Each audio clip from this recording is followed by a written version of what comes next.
श्री गणेशाय नमः. श्री स्वामी समर्थ. हर हर महादेव. काही लोक असे म्हणतात की सर्वसामान्य माणसाला हरिभक्ती करणे शक्य नाही, पण हे विधान पूर्णपणे चुकीचे आहे. येथे असे स्पष्ट सांगितले आहे. म्हणूनच कायेने वाचा हा अत्यंत प्रभावी आणि सोपा श्लोक सांगितला आहे. देहाने, वाणीने, घरदाराने आणि आपल्या सर्व प्राणांनी भगवंताला अर्पण करणे हाच खरा भागवत धर्माचा अर्थ आहे. यालाच मुक्तीचा मार्ग म्हटले जाते. राजाला उद्देशून सांगितले जाते की इंद्रियांच्या गती भगवत भक्तीकडे अशा वळाव्यात, हे आता नीट समजून घ्या. मनाने हरीचे ध्यान करावे, कानांनी त्यांची कीर्ती सतत ऐकावी, जिभेने नामस्मरण करावे आणि रात्रंदिवस हरिकीर्तनात मग्न राहावे. हातांनी हरीची पूजा करावी, पायांनी देवालयाकडे जावे, डोळ्यांनी हरीचे चरण आणि मूर्ती पाहाव्यात, नाकाने तुळशीचा वास घ्यावा. भक्त मस्तकावर नेहमी चरण तीर्थ धारण करतो आणि पोटात चरणामृत घेतो.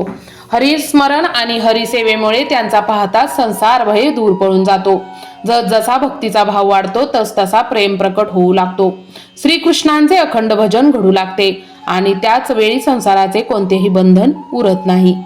खरे पाहता या सर्व जगात संसार भय अत्यंत भयंकर आहे, पण ते भयानक भय हरिभक्तीमुळे केवळ पळून जाते.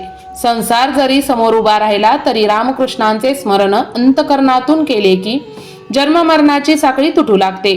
तेथे संसार भयाला थांबण्याचे ठिकाणच उरत नाही. जिथे हरिजनांची प्रीती आहे तिथे संसार भयाची निवृत्ती निश्चित आहे. म्हणूनच भगवत भक्ती हीच परमनिर्भय अवस्था आहे असा आमचा ठाम विश्वास आहे. आमचा जो दृढ निष्कर्ष आहे त्याला वेद, शास्त्रे आणि पुराणे याचा आधार आहे. या सर्व ग्रंथात भक्तीच श्रेष्ठ आहे असे स्पष्ट वर्णन केले आहे. सर्व प्राण्यांनी सर्वतोपरी भगवंताचेच भजन करणे हेच खरे ध्येय आहे. केवळ वेदशास्त्रांमध्येच नव्हे तर प्रत्यक्ष श्रीकृष्णांनी आपल्या मुखाने सांगितले आहे की मी भक्तीच्या अधीन आहे. म्हणूनच भगवंताच्या वचनात भक्ती हाच सर्वात मोठा सिद्धांत आहे.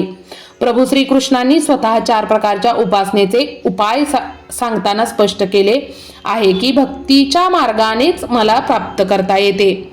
म्हणजेच भगवंतापर्यंत पोहोचण्यासाठी दुसरा कोणताही मार्ग नाही. भक्तीचा मार्ग म्हणजे एकमेव मार्ग मानला जातो. ज्यांनी वेदशास्त्रांचे अध्ययन केले नाही अशा अडाणी विद्वानांनाही जर परमार्थाचा सुगम मार्ग मिळाला आणि त्यांना ब्रह्मस्वरूप प्राप्त झाले तर ते केवळ हरिभक्तीमुळेच शक्य झाले आहे. म्हणूनच दयाळू भगवंताने सर्व जीवांसाठी हरिभक्तीचा सोपा आणि सरळ मार्ग येथे खुला करून दिलेला आहे. तर तुम्हाला हा व्हिडिओ कसा वाटला नक्की कमेंट करून सांगा. लवकरच भेटू नवीन व्हिडिओमध्ये. तोवर स्वतःची काळजी घ्या आणि आपल्या चॅनलवरती नवीन असाल तर सबस्क्राईब करायला विसरू नका. धन्यवाद धन्यवाद धन्यवाद.